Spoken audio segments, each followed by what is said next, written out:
This channel does not promote any violent, harmful, or illegal activities. All content provided by this channel is meant for an educational purpose only. Top quality और consistent performance के लिए सिर्फ silver pump नाम याद रखना। আরেকটি মারাত্মক খবর আপনাদের দেব। আমপাড়ার অপরাধ, এক কিশোরকে পিটিয়ে খুন করার অভিযোগ উঠল নৈহাটিতে। আমাদের সঙ্গে অনন্ত আমাদের প্রতিনিধি রয়েছেন, আরো জানাচ্ছেন কি হয়েছে অনন্ত। তো মারাত্মক অভিযোগ।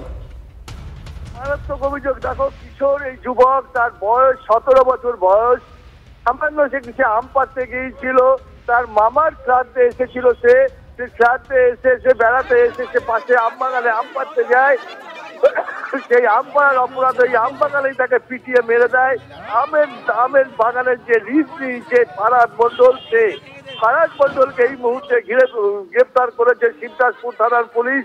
পুরো আকিছাড়া গ্রাম পুরো পুলিশ ঘিরে ফেলে রয়েছে। ঘটনাস্থলে police commissioner, DC south, DC north, সমস্ত ব্যারাকপুর পুলিশ যতটা ফোর্স রয়েছে তারা পুরো গ্রাম ঘিরে রেখেছে। ব্যাপক উত্তেজনা ছড়িয়েছে। আমের গুদামে আগুন লাগিয়ে দেওয়া হয়েছে। উত্তেজিত জনতা তারা দাবি চায় অবিলম্বে যে যাকে খুন করা হয়েছে সেই খুনির তার কঠোর শাস্তি চাই। দেখো, এই মুহূর্তে পুরো গ্রাম কিন্তু উত্তপ্ত। পুরো আকিছাড়া গ্রাম। পুলিশ তো গ্রেফতার করেছে যে অভিযুক্ত ফারহাদ মন্ডল, আমবাগানের রক্ষী। এই মুহূর্তে স্থানীয়রা কি বলছেন? কিছুটা শান্ত হয়েছেন নাকি তাদের কি আর কি বক্তব্য? দেখো, স্থানীয়রা তারা বিশ্বাস করতে পারছে না যে ফারহাদ মন্ডল সে আদৌ কঠোর শাস্তি পাবে কিনা। তারা এই যে পুলিশের বিরুদ্ধে প্রশ্ন তুলছে সেটাই কিন্তু একটা তাদের মধ্যে ক্ষোভ জন্মেছে।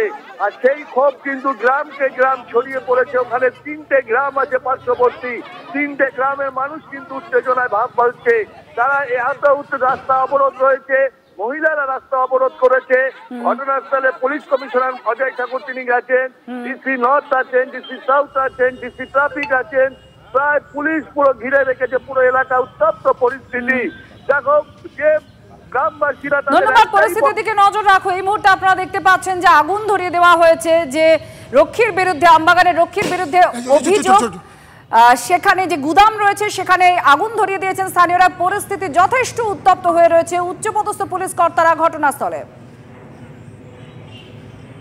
ফারহাদ মন্ডল, আমবাগানের রক্ষী, যার বিরুদ্ধে অভিযোগ কিশোরকে সে পিটিয়ে খুন করেছে, তাকে গ্রেফতার করেছে পুলিশ। নৈহাটিতে ধুন্ধুমার পরিস্থিতি। আমবাগানে যে গুদাম সেখানে আগুন লাগিয়ে দেওয়া হয়েছে। স্থানীয়রা অত্যন্ত ক্ষুব্ধ। এক কিশোরকে আম পাড়ার অপরাধে বেধড়ক মারধর করা হয় বলে অভিযোগ, আর তার মৃত্যুও হয়। ফারহাদ মন্ডল, আমবাগানের রক্ষী, তাকে গ্রেফতার করেছে পুলিশ, কিন্তু পরিস্থিতি উত্তপ্ত। মৃত্যু চাই, ফাঁসি চাই, ও যেন মরে যায়। যে মেরে ফেলে দিয়েছে তার ফাঁসি যেন হয়, তার ফাঁসি চাই। ও যেন মরে যায়, ও যেন বেঁচে না থাকে। আর একটা আমের জন্য যদি জীবন দিতে হয়, একটা জীবন শেষ হয়ে গেছে, একটা জীবন। নকত্য ভাষায় গালিগালাজ করে দিয়ে ওই পাট ক্ষেতের ওখানে ওকে মেরে ফেলে তারপর ওকে তাড়া করে নিয়ে গিয়ে এখান থেকে অন্তত 1.5 থেকে 200 মিটার দূরত্বে নিয়ে গিয়ে একটা কোনায়, আমবাগানের কোনায় ওর দেহ পড়ে আছে। এবার খবর আপনাদের দিচ্ছিলাম যে বর্ষা কেরলে আগেই ঢুকে পড়েছে, কিন্তু চাঁদিফাটা গরমে এই বঙ্গে রয়েছে। বাঁকুড়া, বীরভূম, সেখানে তাপমাত্রা 40 ছুঁই। এই গরমে যদি জল না থাকে তাহলে মন মেজাজ কিভাবে ঠান্ডা থাকবে বলুন তো? পুরসভার জলের গাড়ি এলেই জল নিয়ে চুলোচুলি হয়ে যাচ্ছে।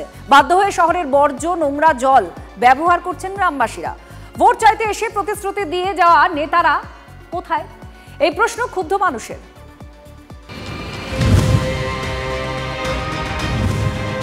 নদীর ধারে বাস, অথচ সারা বছরই তীব্র জলকষ্টে ভোগে বাঁকুড়ার শহর লাগোয়া মাকি গ্রাম।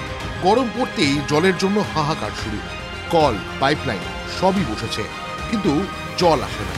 বর্ষায় গন্ধেশ্বরী নদীতে জল থাকে, বাকি সময় নদী দিয়ে বয়ে যাওয়া শহরের নোংরা জলে স্নান, কাচা ধোয়া করেন অনেকে।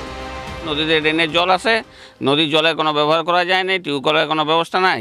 টিউবওয়েলে যা সব টিউবওয়েল করেছি, কুয়া করেছি, তাতে সব লাল জল। তাদের জলে আমরা কেউ চান পান কিছু করতে পারি না। সরকার তুল দিয়েছে বাচ্চা কলগুলো, সেগুলো তো জল আসে না। ছাড়ানোর জল, সেগুলো তো কতদিন ধরে জল আসেনি? অনেকদিন জল আসেনি। 3 থেকে 4টি পাড়ার প্রায় 300 থেকে 400 পরিবার এই যে ছোট্ট মতো ট্যাঙ্কি দেখা যাচ্ছে, এই ট্যাঙ্কির জলেই তাদের পানীয় জলের চাহিদা শুধু পূরণ হয় তাই নয়, পাশাপাশি দৈনন্দিন তাদের প্রয়োজনীয় যে চাহিদা সেই চাহিদাও পূরণ করে এই ছোট্ট ট্যাঙ্কি। স্বাভাবিকভাবেই জলের গাড়ি এলেই জল পেতে হুড়োহুড়ি ঝগড়াঝাটি শুরু হয়ে যায়। আমাদেরকে ভয়ে ভয়ে থাকতে হয় যে জল লিওয়ার সঙ্গে যে মেয়েদের মারপিট সে সামাল দিতে হয় আমাদেরকে। শুধু বাঁকুড়ার বাঁকি গ্রামই নয়, বীরভূমের রামপুরহাটের মালপাড়াতেও তীব্র জলকষ্ট। লোকে বলেন পিপাসার দিন, একমাত্র জলের কল বিকল হয়ে পড়ে রয়েছে। পুকুরের দূষিত জল ব্যবহার করছেন, জল আনতে দূর দূরান্তে যেতে হচ্ছে। কল মেরামতের জন্য বারবার আবেদন করেও লাভ হয়নি। বড়ের পায়ে আমি প্রত্যেক দিন তেল দিয়ে আসছি, তা তেল তো দিয়া শেষ হয় না। কাল হবে আজ হবে, কাল হবে আজ হবে করছে। ভোটের বেলায় তখন মা বোন সবাই এসে দুয়ার দুয়ারে ঘুরছে, ভোট পেরিং গেছে তখন এসে বলছে যে আর কল ঠিক নাই, ড্রেন ছাড়াও নাই, কোনো কিছু আর নাই। গরম বাড়ছে, পাল্লা দিয়ে বাড়ছে জলকষ্ট, সেই সঙ্গে নেতাদের নিরাপত্তায় বাড়ছে ক্ষোভ। গ্রামবাসীদের ক্ষোভের কথা কি পৌঁছবে নেতাদের কানে? হীরক মুখোপাধ্যায় ও হিমাদ্রি মণ্ডলের রিপোর্ট, TV9 বাংলা। কল আছে কিন্তু জল নেই, প্রচন্ড গরম, তীব্র জলকষ্ট। বাঁকুড়ার আচুরি গ্রামের বাসিন্দারা অত্যন্ত ক্ষুব্ধ, জলের দাবিতে বিক্ষোভ, পথ অবরোধ করেন। স্থানীয়রা অভিযোগ করছেন মাঝে মধ্যেই জলের ট্যাঙ্ক গ্রামে আসে কিন্তু জলের সমস্যা মেটে না। জলের সমস্যা স্থায়ী সমাধান তারা দাবি করছেন।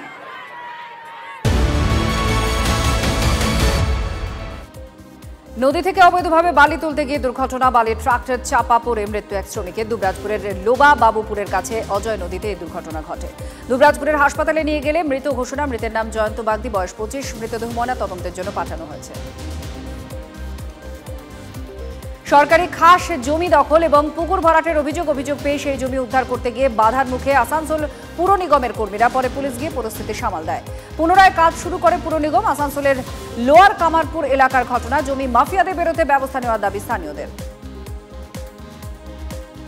মুখ্যমন্ত্রী হুঁশিয়ারির পরেও গ্রামের রাস্তায় বালি বোঝায় গাড়ির দৌরাত্ম্য। ভারী গাড়ির চাপে রাস্তা বেহাল, সেতুরও ক্ষতি। বারবার অভিযোগ জানিয়েও সুরাহা হয়নি। বাধ্য হয়ে তৃণমূলের পতাকা হাতে নিয়ে নামলেন গ্রামবাসীরা। একজোট হয়ে আন্দোলনে রানীগঞ্জ পঞ্চায়েতের বাসিন্দারা। পরিস্থিতি সামাল দিতে গিয়ে বিক্ষোভের মুখে পড়ে পুলিশও। মজুরি বৃদ্ধি সহ ইএসআই এবং পিএফ এর দাবিতে উত্তরপাড়া পুরসভা ঠিকা সাফাই কর্মীদের বিক্ষোভ। কাজ বন্ধ করে সকাল থেকে বিক্ষোভে সামিল পুরো সাফাই কর্মী আর গাড়ি চালকরা। অভিযোগ, দীর্ঘদিন ধরে একই মজুরিতে কাজ করে যাচ্ছেন। দুর্ঘটনা ঘটলে দায়িত্ব নেয় না ঠিকাদার সংস্থা। দাবি পূরণ না হলে কাজ বন্ধ রাখার হুঁশিয়ারি। মুর্শিদাবাদ হিংসা নিয়ে কাজ করায় রাজ্য প্রশাসন। 31 জুলাই পর্যন্ত কেন্দ্রীয় বাহিনী থাকবে মুর্শিদাবাদে, নির্দেশ কলকাতা হাইকোর্টের। মুর্শিদাবাদে পুলিশের সংখ্যা অনেক কম, মন্তব্য বিচারপতি সৌমেন সেনের। আদালত নির্দেশ দিলে তদন্তভার নিতে প্রস্তুত এনআইএ। আদালতকে রিপোর্ট দিয়ে জানিয়েছে কেন্দ্র।